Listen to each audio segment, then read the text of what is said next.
Hey everybody, my name is Manu Kakkar. How are you guys doing?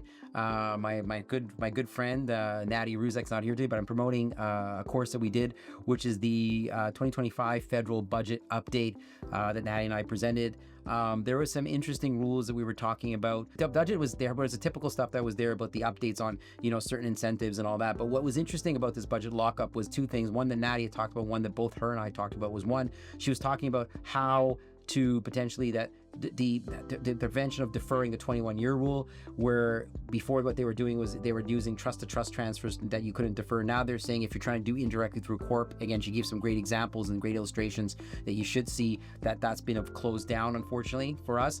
And also we were talking about something that we went more in depth, where at the time of the budget, when the budget came out, not many people were talking about it, was the suspension of the RD2H dividend refund rules, which was a bit of a unexpected surprise. As you guys know, that normally when, let's say you have a payer corporation paying to a connected corporation, they get a dividend refund, the payer corporation pays Part 4 tax. Now what's kind of happened, they said, well, in certain circumstances, we didn't like the fact that you were getting the dividend refund at the payer corporate level and deferring the Part 4 tax potentially indefinitely.